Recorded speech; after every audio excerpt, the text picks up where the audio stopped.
Ready to go? I think right off the bat, just impressed with the execution today. You know, we really treated this as if this was a game week, and the guys were really confident in what we were doing in all three phases. The execution was good, which in turn helped our tempo. I felt like our tempo, especially offensively, was much better today than it had been all week, and that just comes with the comfort of knowing what we're doing and the calls and whatnot. So the beauty of it for us is the guys get a couple days now to enjoy their families, friends, do their Christmas shopping, whatever they need to do, and then we can recreate this week again starting on Tuesday in preparation for the game on Saturday. Juju was quoted as saying the other day that he's going to or planning to play both ways next year. Is that in the works? Is that possible?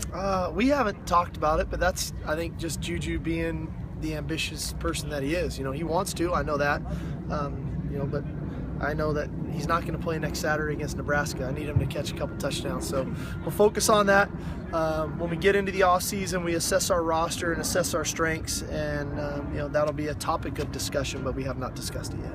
Most of the time, sorry, Dan, I have a follow-up on that. Most of the time that guys do that, it's a defensive player who dabbles on offense, not an offensive player who dabbles on defense. Is there a difference? Is it easier one way or the other? Well, I think it's understanding the scheme. You know, I think defensively there's a lot of nuances to defense, right? There's different calls, there's checks that can be made based on formations and whatnot. So, you know, that's the hard part. So if we're going to do it, we have to teach them the overall scheme. It's not on offense you come over for 3, 4, 5 plays or 1 or 2 plays. It's you have to know the scheme defensively to make it fit and make it work. So like I said, we'll deal with it. We'll cross that road when we can. But I will say this about Juju. He's got a very high football IQ. He loves the game. It shows. He starts on every special teams for us, and he does a great job. Obviously, the conference recognized him as a second-teamer, you know, special teams player. So, you know, he's got a high football IQ. He's very physical. I don't think he would have any issue doing it. It's just a matter of is that in the best interest for us? So that remains to be seen. You're talking about off-season assessment. Now that we see all the guys out on Rehab Island and who's do you ever find yourself looking at those guys and saying, man, that's a good-looking group. Muscle Beach is a good-looking group. That's what we refer to it as, Muscle Beach. So Rehab Island, I guess you can go with that too. But, yeah, I mean, you look over and you see Jabari, you see Kenny Bigelow, you see Chad Wheeler, you see Trey Madden, you see all these guys over there working. It's going to be exciting to get them back.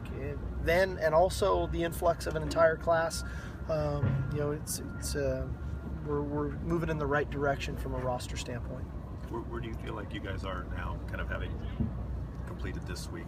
I feel great. I mean, we would be ready to play if the game were this week, and I feel great about what we're doing. I think the guys have a really good understanding of what we're trying to get done, and that's the point of putting it all in this week, so that next week, you know, we find the right balance of game planning and practicing, but also enjoying the time together as a team, enjoying the bowl festivities, so that it's not just all about football. We have a chance now to just kind of go back and fine-tune it next week, enjoy our time, enjoy Christmas together, and then go play a really good game.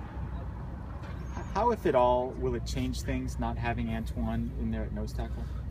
First of all, it's just sheer depth. It's just sheer numbers. Antoine, this guy's played a lot of football for us, and so, you know, that is one factor. 2, you know, you're just relying on a couple guys to play more snaps than they're probably accustomed to playing, and so with the tempo and different things and the style of play, the real thing to watch is how much we're rotating those guys inside to make sure that we're fresh and playing with good pad level and good football. Does it help that you played Nebraska before in the Holiday Bowl, like as far as their schemes and stuff?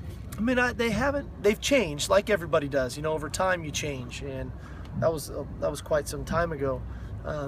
The basis of what they do is still very similar, but the scheme to fit the personnel is an entirely different quarterback at the time, a different secondary, a different D-line, all those types of things.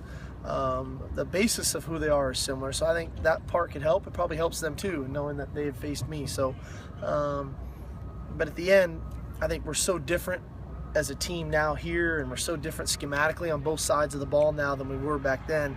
It's hard to take too much from it. How about their running back, Abdullah? What's his? Similar to anyone you've faced, or? I think he's the best back we faced this year, quite honestly. I mean, He's not the biggest guy, but man, he plays hard and he's very versatile. I mean, he's a in between the tackles runner. He's a fly sweep guy. He's a throw the ball to him out of the backfield guy. He's an excellent kick returner. He's really versatile, and that's what's challenging about him is he's not just in the same spot all the time. You have to find him. So